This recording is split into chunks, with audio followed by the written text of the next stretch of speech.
विषय से जुड़ते हैं। कुछ एक प्रश्न किए थे धीरज भाई ने, बड़ा साधारण सा प्रश्न किया कि गीत लिखने की शुरुआत कैसे करें। मुझे नहीं लगता कि इसका कोई एकदम परफेक्ट उत्तर होगा। मैंने कोशिश की है, आमतौर से मैं फ़ोन पे बताता भी रहता हूँ अपने छोटे भाइयों को या जो भी ऐसा कुछ पूछता है। चूँकि गीत कविता की सबसे सहज प्रक्रिया है। भाव जैसे ही लय में आते हैं हमारे अंदर के, वे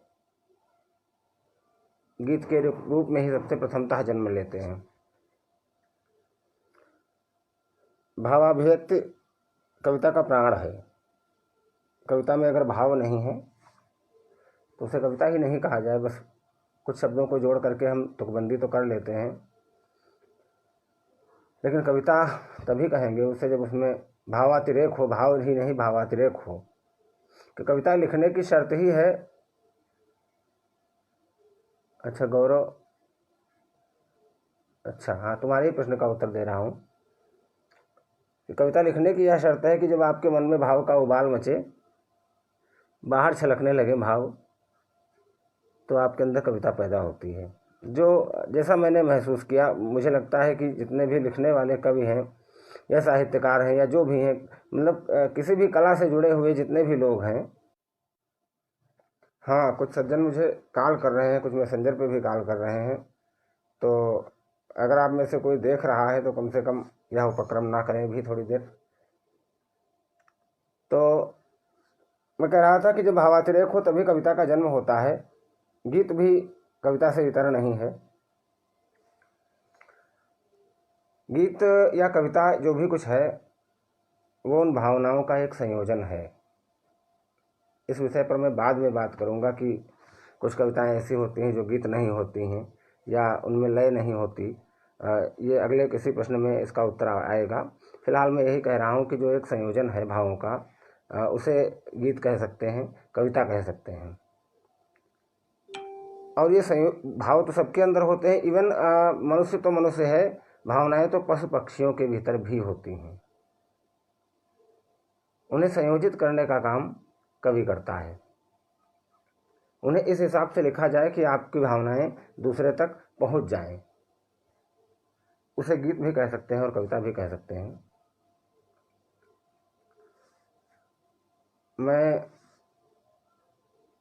गीत लिखने की शुरुआत कैसे करें, इसका परफेक्ट उत्तर यह है कि आप अपने आसपास की चीज़ों को देखें, महसूस करें। निश्चित रूप से जब आपकी महसूसियत, आपकी फीलिंग्स बाहर आने के लिए उद्यत होंगी तो वो जिस भी प्रकार में आए आप उन्हें लिख डालिए। उनको लिख डालने भर से गीत नहीं हो जाता। इसके लिए अगला प्रश्न धीरज भाई ने लिख भेजा है कि गीत में मात्रा भार का निर्धारण कैसे करें। बड़ा विवादित प्रश्न है। आमतौर से कई मित्रों से तो लड़ने की स्थिति आ जाती है गीत में मात्रा भार को लेके। कितनी ही बार मैं भी सोचता हूँ कि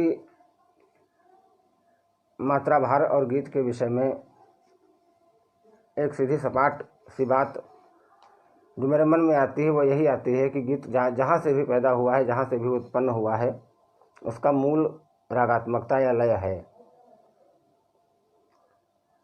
कविता या गीत पहले जन्मा, व्याकरण बाद में रचा गया होगा, मुझे ऐसा लगता है।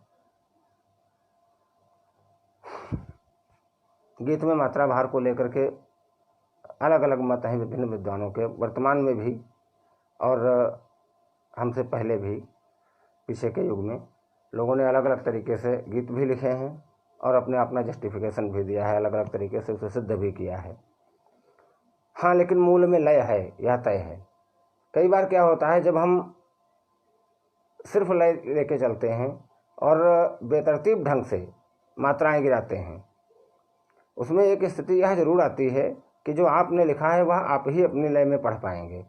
अगर आप मात्रा पतन ज़्यादा से ज़्यादा ना करें तो इतना अच्छा होगा कि दूसरे भी उसी लय में पढ़ पाएंगे या उसी छंद में पढ़ पाएंगे जिसमें आपने लिखा है। चूँकि गीत गाया जा सकता है और दुनिया की वह कोई भी चीज़ जो गाई जा सकती है वह किसी न किसी छंद में होगी, और जहाँ छंद होगा वहाँ अनुशासन होगा ही होगा। तो इस अनुशासन को समझते हुए जहाँ तक संभव हो, मेरा मानना है मात्रा पतन ना किया जाए, लेकिन अगर मात्रा पतन करते हुए आपके भाव सबसे ज़्यादा मुखर हो रहे हैं तो किया जा सकता है, मुझे ऐसा लगता है। तीसरा एक और प्रश्न है कि गीत में कैसे शब्दों का प्रयोग करें या गीत की भाषा शैली कैसी हो। भाई अगर आप सुन रहे हैं धीरज, तो कैसे शब्दों का प्रयोग करें या भाषा शैली कैसी हो, जब आप दूसरों के लिए लिख रहे होते हैं तो कम से कम भाषा ऐसी तो ज़रूर हो, आपको युगीन भी होना चाहिए। जो बात आप पहुंचाना चाह रहे हैं लोक तक, जनमानस तक, वह बात लोक की ही भाषा में हो, जनमानस की भाषा में हो तो ज़्यादा अच्छा है। संस्कृत के ऐसे शब्द जिनको उठा करके जिनको ले करके व्यक्ति की डिक्शनरी की ज़रूरत पड़ जाए, मुझे नहीं लगता है कि ऐसे शब्दों का प्रयोग करना या ऐसी भाषा शैली का प्रयोग करना उचित है। कई बार अनावश्यक रूप से लोग उर्दू के शब्दों का इस्तेमाल करते हैं, व्याकरण हिंदी का फॉलो कर रहे हैं, शब्द उर्दू के ले रहे हैं, उसमें कुछ दिक्कत होती है। कई बार मैं देखता हूँ कि कुछ शब्दों का जो उर्दू में वज़न कहते हैं, हिंदी में मात्रा भार, लेकिन वो कुछ शब्द अलग अलग ढंग से ध्वनियाँ प्रकट करते हैं। हिंदी में उसे दोष नहीं माना जाता लेकिन उर्दू में माना जाता है। तो कम से कम ऐसे शब्दों का प्रयोग ना करें जो जिनमें वज़न या मात्रा भार की, जहर शब्द जैसे, या बहुत सारे ऐसे शब्द हैं। नुक्ते को लेकर भी कई बार लोगों ने प्रश्न उठाए कि गीतों में नुक्ता लगाया जाना चाहिए कि नहीं लगाना चाहिए। मुझे ये लगता है कि अगर आप उर्दू का शब्द ले रहे हैं जो नुक्ता सहित है तो उसका अर्थ तभी है जब उसमें नुक्ता लगा हुआ है। अगर उसका अर्थ वहाँ से नुक्ता हटा लिया जाए तो हो सकता है वह अनर्थ हो जाए। तो इसलिए उसका प्रयोग, अगर उर्दू का शब्द प्रयोग कर रहे हैं, मतलब उर्दू का शब्द प्रयोग कर रहे हैं लेकिन नुक्ता नहीं लगाएंगे, ये क्या मैटर है भाई। एक और प्रश्न, चौथा प्रश्न है जो इनका, कि गीत की पृष्ठभूमि का चयन कैसे करें या विषय चयन कैसे करें। समय के सापेक्ष रहना है, समय के साथ चलना है, तो आपको गीत की पृष्ठभूमियाँ समय के अनुसार ही तो रखनी है। बहुत सारे ऐसे विषय होते हैं जिनका लोक से या जनमानस से कुछ लेना देना नहीं होता, भले ही वो आपकी भोगी हुई पीड़ा हो। हमें एक संवेद पीड़ा का गायन करना है, युग की पीड़ा का गायन करना है, जो मेरा खुद का मन है या खुद का मत भी कह सकते हैं, और मैं प्रायः यही करता भी हूँ। वर्तमान में जो समस्याएं, अच्छा कविता समाधान भले ही नहीं हो सकती, लेकिन कविता समस्याओं का गायन होनी चाहिए, और समस्याओं का गायन इतना मुखर होना चाहिए कविता में कि उस समस्या को समाधान करने वाले जो लोग हैं उनके कानों तक वह आवाज़ पहुँचे। यदि उनके कानों तक आवाज़ पहुँच जाती है तो आपका लेखन सफल है, ऐसा मेरा मानना है। और समस्या पैदा करने वालों तक अगर समस्या आपकी आवाज़ पहुँच गई तो आप अपने काम से निवृत्त हैं, आपका काम पूरा हो गया। तो गीत की पृष्ठभूमि के विषय में मुझे यही लगता है कि हमें बहुत दूर जाने की ज़रूरत नहीं है, बहुत ज़्यादा किताबें पढ़ने की भी आवश्यकता। अब अपने मनोरंजन के लिए आप पढ़ सकते हैं, अपनी सुविधा के लिए पढ़ सकते हैं, समय के हिसाब से पढ़ सकते हैं, लेकिन कुछ लिखने के लिए बहुत ज़्यादा पढ़ने की मुझे नहीं लगता कि आवश्यकता है। आपको अगर कुछ पढ़ने की आवश्यकता भी है तो आप अपनी परिस्थितियों को पढ़िए, आसपास की परिस्थितियों को पढ़िए, चेहरे पढ़िए, फिर लिखिए। किताबें पढ़ करके लिखने में जहाँ तक मैंने महसूस किया है एक कृत्रिमता आती है। खुद का महसूस किया हुआ, खुद का जिया हुआ सच जो होता है वो ताजे फूल की तरह होता है। मैं कोशिश करता हूँ परिस्थितियों को, व्यक्तियों को पढूं, चेहरों को पढूं, और जो कुछ संभव हो, जैसे भी गा सकूं वैसे भी कविता जो है जहाँ तक मेरा मानना है परकाया प्रवेश की आरंभिक प्रक्रिया है। ये ज़रूरी नहीं है कि कभी दुनिया की हर समस्या से रूबरू ही हुआ हो। वह भी एक मनुष्य है, जैसे आप आम मनुष्य होते हैं, उसकी भी समस्याएं पीड़ाएं लगभग वैसी ही हैं और उसका भी एक सीमित क्षेत्र है। फिर हम उससे कैसे उम्मीद कर सकते हैं कि दुनिया की सारी समस्याओं को उसने जिया होगा, भोगा होगा।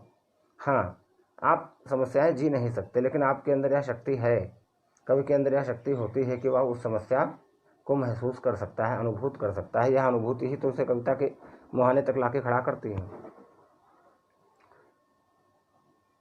नए रचनाकारों के लिए गीत के क्षेत्र में क्या संभावनाएं हैं, ये पांचवा और अंतिम प्रश्न है धीरज का।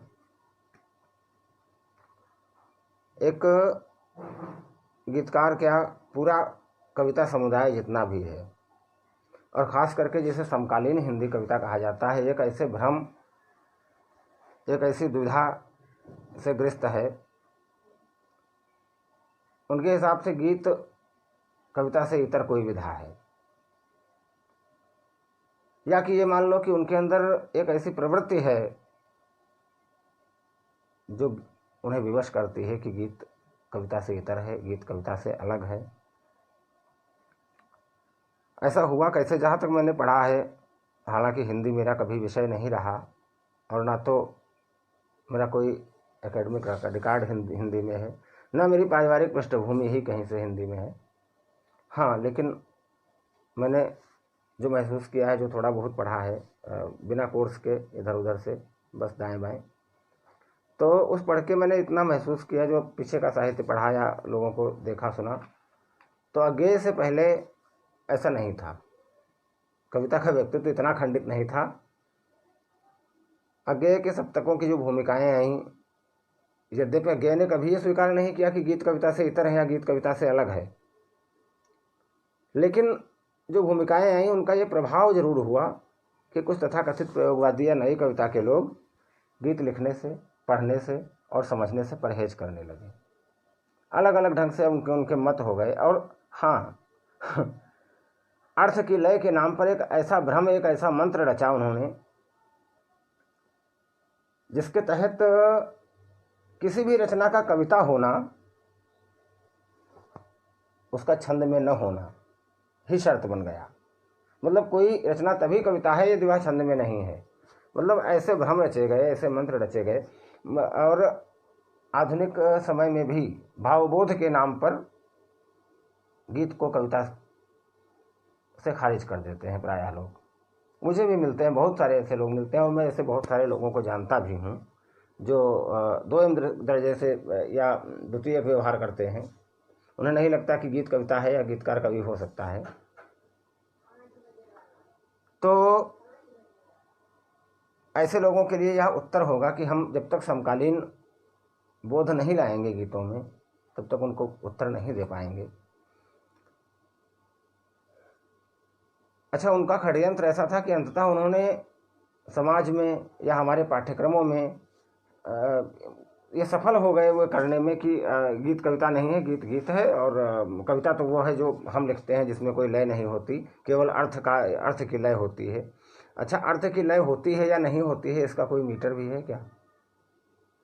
कई बार कुछ कविताओं को पढ़ने में लगता है, मेरे बहुत सारे ऐसे मित्र हैं जो फेसबुक पर भी लिखते हैं, कुछ की कविताएं जो अर्थ की लय में होती हैं, मुझे लगता है कि इनमें अर्थ की लय है।